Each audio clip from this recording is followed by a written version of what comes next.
Presiden Prabowo Subianto siang tadi membuka pameran Indonesia Petroleum Association IPA Convention and Exhibition ke-49 di AIS BSD Tangerang Selatan.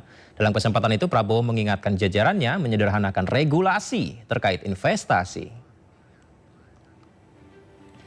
Ya, Indonesia Petroleum Association Convention and Exhibition atau IPA Convex adalah forum migas terbesar di Asia Tenggara. Menghadirkan peserta dari 60 negara pemirsa. Seperti yang kita saksikan ini pemirsa, Menteri SDM Bahlil Lahadalia bersama dengan Presiden Prabowo ya. Di mana Bahlil mengatakan IPA Convex ke-49 tahun 2025 bertujuan memperkuat ketahanan energi serta mendorong investasi di sektor migas. 5 tahun ke depan Indonesia ditargetkan meningkatkan lifting minyak hingga 1 juta barel. Guna mendorong investasi migas lebih besar, Presiden berjanji akan mempermudah regulasi investasi. Dan memerintahkan kepada kami sebagai pembantu Bapak Presiden di Kementerian SDM untuk bagaimana caranya agar lifting kita naikkan dan harus bisa mencapai di angka 900.000 sampai dengan 1 juta barel pada tahun 2029 dan sampai dengan 2030. Karena itu izinkan saya melaporkan kepada Bapak Presiden bahwa potensi migas kita dari 128 cekungan itu masih ada 68 cekungan yang belum diapa-apain. Nah, sekaligus kami umumkan bahwa masih ada 60 wilayah kerja yang kita akan tenderkan pada waktu 2-3 tahun ke depan. Nah, 60 ini atas arahan Bapak Presiden, kami mohon arahan kalau memang bisa kita cepat laksanakan maka kita akan lakukan. Bahkan di beberapa area seperti di Selat Makassar, lapangan Gen North, itu area lama tapi pengembangannya yang harus kita lakukan. Yang berikut contohnya juga di Natuna. Di Natuna itu ada sekitar gas kita itu ada sekitar 222 TCF. Namun memiliki CO2 72%. Ada yang 45%. Bahkan minyaknya ada yang 30.000 barel. Artinya apa? Cadangan kita masih cukup. Tadi saya diberi laporan sekian puluh blok migas yang siap kita tawarkan secara besar-besaran. Saya minta badan-badan regulasi sederhanakan regulasi.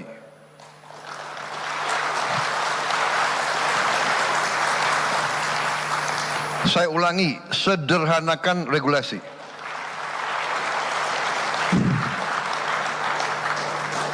Ini ada kecenderungan ya, tidak hanya di Indonesia, tapi Indonesia ahlinya.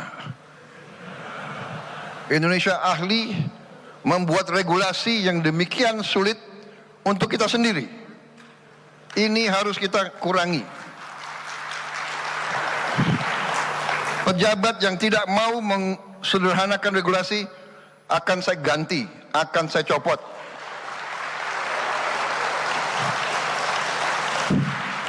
Banyak anak-anak muda yang nunggu diberi kesempatan.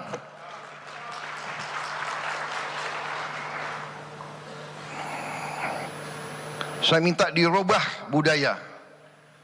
Kalau bisa dibikin susah, kenapa dibikin gampang?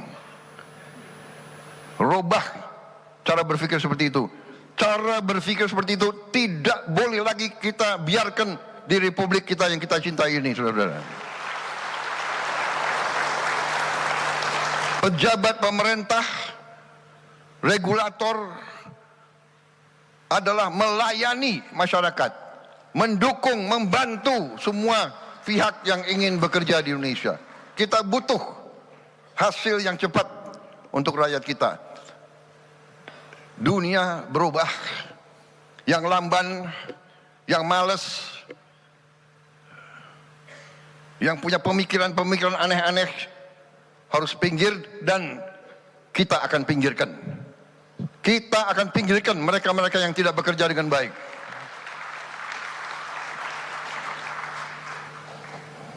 sederhanakan semua proses, buat iklim sebaik mungkin untuk semua pihak yang ingin bekerja, dari luar negeri maupun dari dalam negeri. Saudara-saudara, tapi kita mengerti potensi kita sangat besar. Potensi energi terbarukan kita luar biasa. Geotermal kita luar biasa.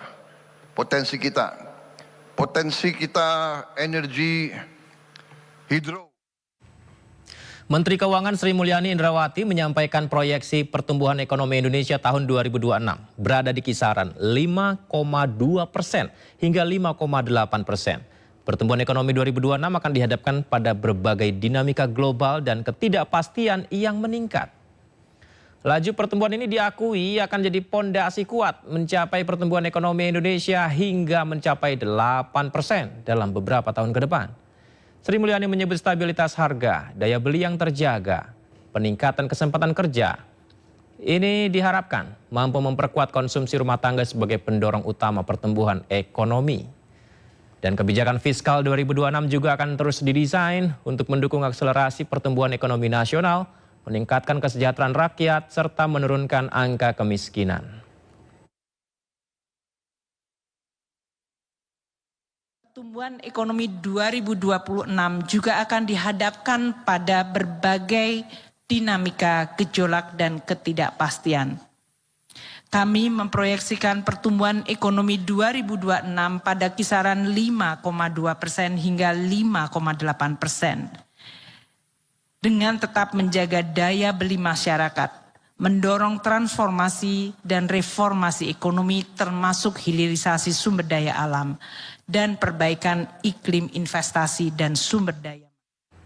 Menteri Keuangan Sri Mulyani akan punya dirjen baru pemirsa. Kemarin Presiden Prabowo sudah memanggil 2 orang calon dirjen di Kementerian Keuangan, yakni Bimo Wijayanto sebagai calon dirjen pajak dan Letjen Jaka Budi Utama sebagai calon dirjen bea dan cukai. Keduanya mendapat perintah memperbaiki sistem perpajakan dan bea cukai Indonesia agar lebih akuntabel dan integritas.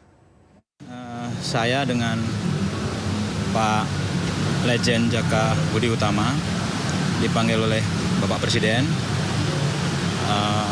Beliau memberikan banyak arahan.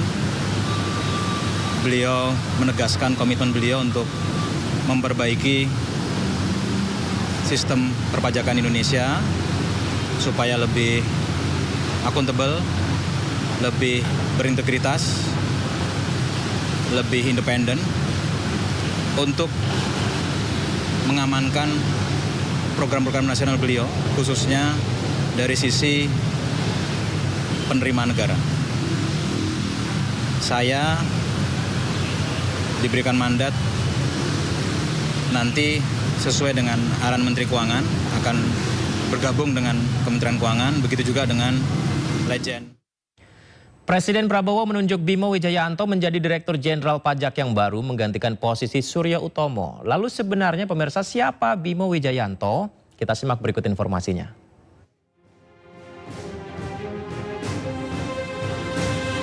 Bimo Wijayanto pernah menduduki berbagai posisi di pemerintahan.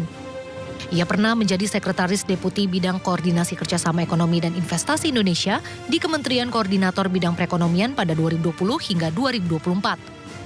Ia juga pernah menjadi Asisten Deputi Investasi Strategis di Kementerian Koordinator Maritim dan Investasi pada Januari 2016 hingga Agustus 2020. Bimo pernah menjadi tenaga ahli utama Kantor Staf Presiden pada 2015 hingga 2016. Serta menjadi analis senior Center for Tax Analysis Direktorat Jenderal Pajak Kementerian Keuangan pada 2014-2015. Dari segi latar belakang pendidikan, Bimo merupakan alumni SMA Taruna Nusantara. Ia lalu mendapat gelar sarjana akuntansi di Universitas Gadjah Mada pada tahun 2000. Ia lalu meneruskan studi hingga mendapat gelar Master of Business Administration di University of Queensland, Australia pada tahun 2005. Bimo juga mendapat gelar PhD bidang ekonomi di University of Canberra. Hingga mendapat postdoctoral fellowship melalui Hadisusastro Prize di Duke University, Australia. Selain Bimo, pemirsa, Presiden Prabowo juga memanggil Letjen TNI Jaka Budi Utama ke istana yang disebut akan menjadi Direktur Jenderal Bea dan Cukai menggantikan Askolani. Dan berikut profil Letjen TNI Jaka Budi Utama, pemirsa.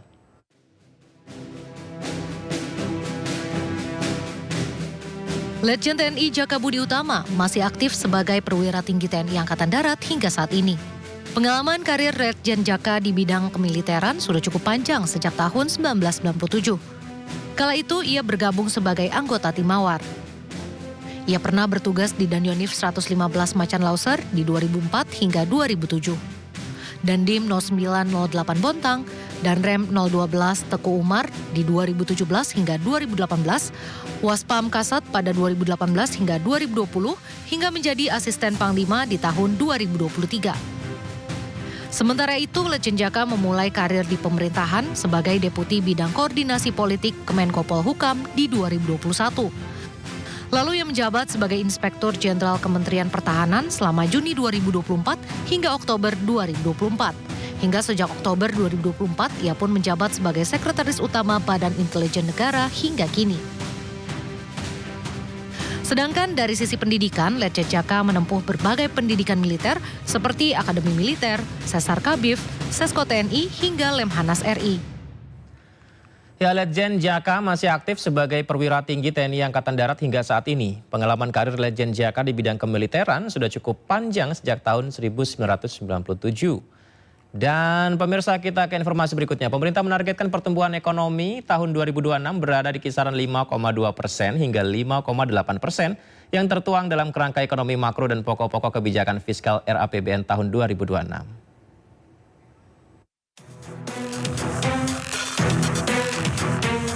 Pemerintah menargetkan pertumbuhan ekonomi tahun 2026 berada di kisaran 5,2% hingga 5,8%.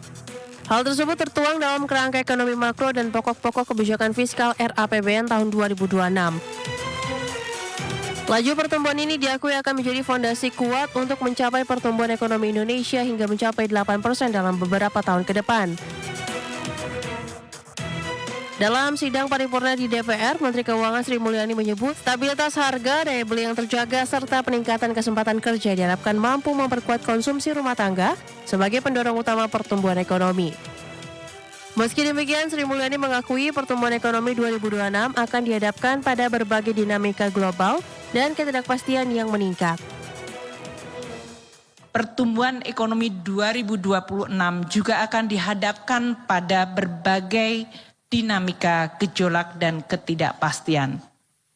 Kami memproyeksikan pertumbuhan ekonomi 2026 pada kisaran 5,2% hingga 5,8%. Dengan tetap menjaga daya beli masyarakat, mendorong transformasi dan reformasi ekonomi termasuk hilirisasi sumber daya alam, dan perbaikan iklim investasi dan sumber daya manusia. Dalam KEM PPKF RAPBN tahun 2026, pemerintah juga menargetkan inflasi di kisaran 1,5% hingga 3,5%. Nilai tukar rupiah 16.500 hingga 16.900 rupiah per dolar Amerika. Tingkat bunga ASUN 10 tahun 6,6 hingga 7,2%. Indonesia crude price 60 hingga 80 US dollar per barrel. Lifting minyak bumi 600.000 hingga 605.000 barrel per hari. Dan lifting gas bumi 953.000 hingga 1,17 juta barrel setara minyak per hari.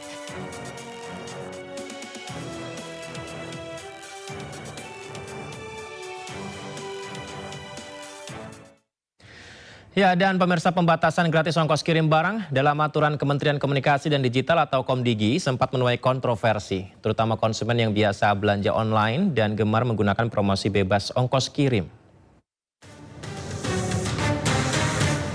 Minat masyarakat untuk belanja online di marketplace atau e-commerce masih menunjukkan peningkatan seiring dengan kian canggihnya alat komunikasi.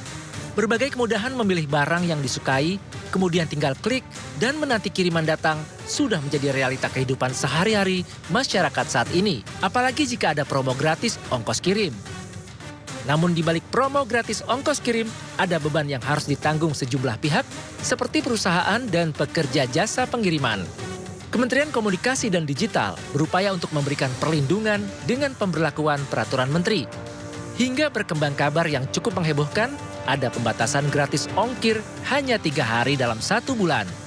Namun belakangan Komdigi mengklarifikasi bahwa permen ini tidak mengatur atau membatasi promosi gratis yang dilakukan e-commerce, melainkan mengatur pemberian potongan harga ongkos kirim oleh perusahaan kurir.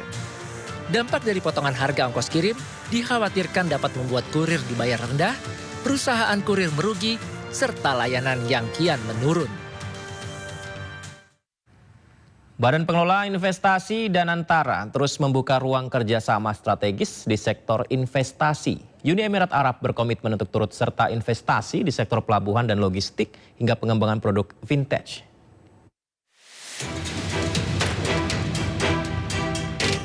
Chief Investment Officer atau CIO Danantara Indonesia, Pandu Syahrir, secara khusus menerima audiensi Duta Besar Uni Emirat Arab untuk Indonesia, H.E. Abdullah Salim Al-Daheri dan M.R. Abdullah Abu Saik, CEO Mall Banking. Dalam pertemuan ini, Danantara fokus membahas sejumlah peluang kerjasama strategis, mulai dari investasi di sektor pelabuhan dan logistik, pengembangan produk fintech melalui mall banking, hingga penjajakan kolaborasi lanjutan terkait fasilitas pemeliharaan penerbangan atau GMF dan sektor transportasi udara lainnya. Danantara Indonesia berjanji akan menindaklanjuti hasil pertemuan ini bersama mitra dan perusahaan terkait guna mengakselerasi potensi investasi konkret antara Indonesia dan Uni Emirat Arab.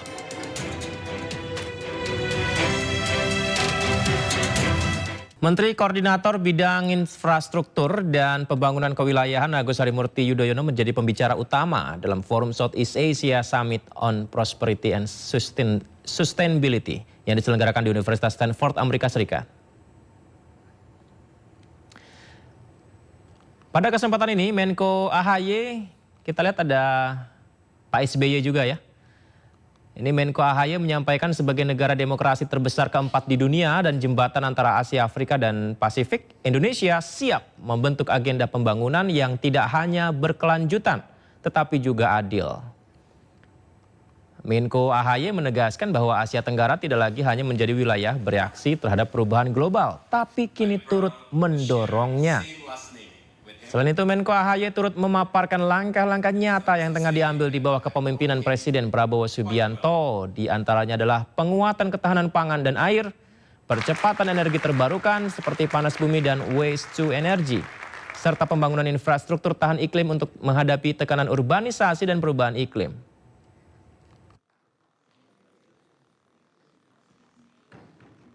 Under President Prabowo Subianto's leadership, we are advancing an integrated approach. Number one, strengthening food and water security through better farming, irrigation, and logistics. Number two, pursuing energy security by expanding renewables like waste to energy, geothermal, and hydropower. And number three, building climate resilient infrastructure to connect our vast archipelago. Technology and innovation should empower people, not displace or marginalize them.